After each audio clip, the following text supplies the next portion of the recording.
প্রিয় শিক্ষার্থীরা, আজকে আমরা পড়ব অষ্টম শ্রেণী বিজ্ঞান অধ্যায় 11 পর্ব 3। আজকের পর্বে আমরা পড়ব অপটিক্যাল ফাইবার কি, ম্যাগনিফাইং গ্লাস কি এবং মানব চক্ষুর মধ্যে কি কি নিয়ে গঠিত এবং মানব চক্ষুটা কি আসলে।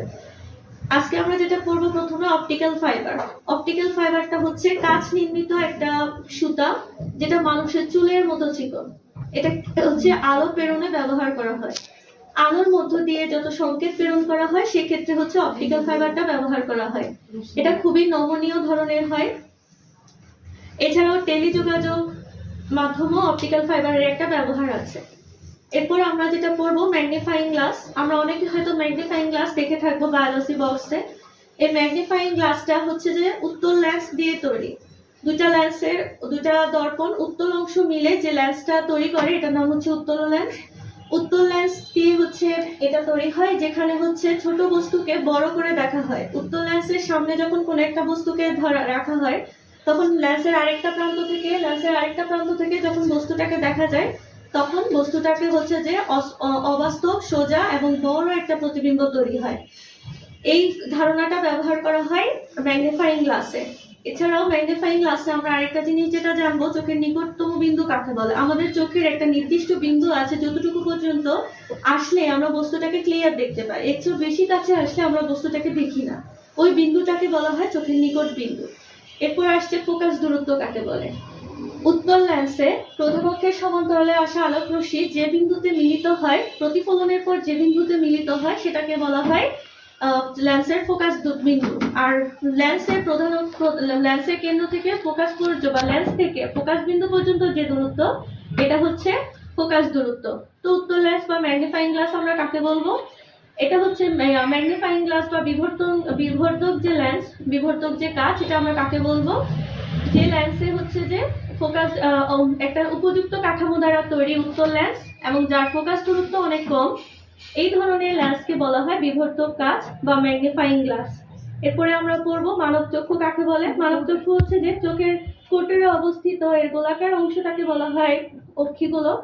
এই মানব চক্ষু যেটা, এটা হচ্ছে যে আমাদের যে পঞ্চ ইন্দ্রিয়, এই পঞ্চ ইন্দ্রিয়ের অন্যতম চোখ, কান, নাক, ত্বক, জিহ্বা, এর পঞ্চ ইন্দ্রিয়ের একটা অংশ হচ্ছে যে চোখ। চোখ হচ্ছে যে আমাদের ক্যামেরার মতো কাজ করে। এখানে বিশেষ অঙ্গগুলোর মধ্যে আছে অক্ষিগোলক, শ্বেতমণ্ডল,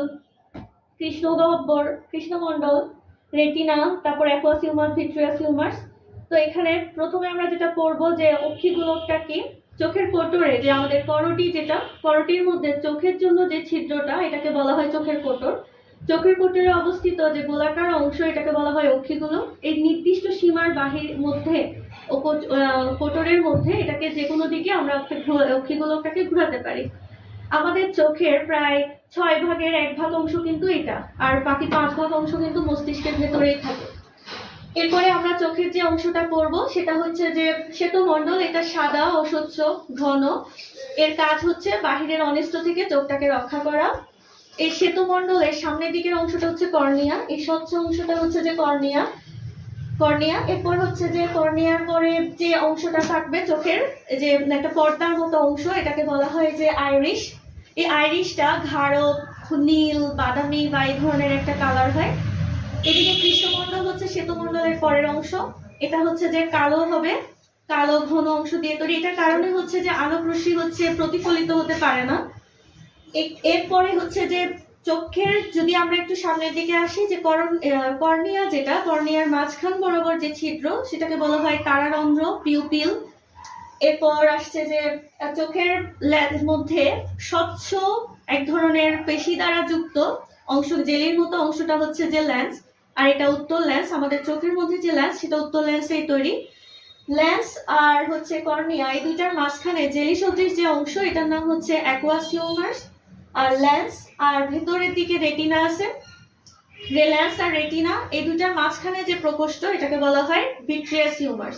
এখানে জেলির মতো থকথকে অংশ থাকে। আর কৃষ্ণমণ্ডল, যেটা কৃষ্ণমণ্ডলের ভেতরে একটা ঈষদোচ্চ গোলাপি কালারের একটা পর্দা থাকবে, যেটাকে, এবং সেখানে আলোক যখন ওখানে পড়ে তখন আমাদের মস্তিষ্কে কোনো কিছু দেখার একটা স্নায়ুগুলো উদ্দীপ্ত হয়, তখন আমরা বস্তুটাকে দেখি। তো গোলাপি রঙের এই অংশটাই হচ্ছে এই ভিতরের দিকে গোলাপি কালার, কৃষ্ণমণ্ডলের পরে এই গোলাপি কালার এই অংশটাই হচ্ছে রেটিনা। রেটিনার এই অংশটা একটু হচ্ছে যে ঘন, এখানে আলোর কোনো ইয়া হয় না, এখানে একগুচ্ছ স্নায়ুতন্ত্র থাকে, এখানে আলোর কোনো প্রতিফলন প্রতিসরণ কিছু হয় না। এই বিন্দুটাকে অন্ধবিন্দু বলা হয়, যদিও ক্লাস 8 এর বইয়ে সেটা দেওয়া হয় নাই। তো এই হচ্ছে আমাদের চোখের গঠন। চোখের গঠন এগুলো তোমরা চিত্র আঁকবে এবং হচ্ছে সবগুলো প্র্যাকটিস করবে। আগামী ক্লাসে আমরা ক্যামেরা নিয়ে পড়বো। সবাই ভালো থাকবে, আল্লাহ হাফেজ।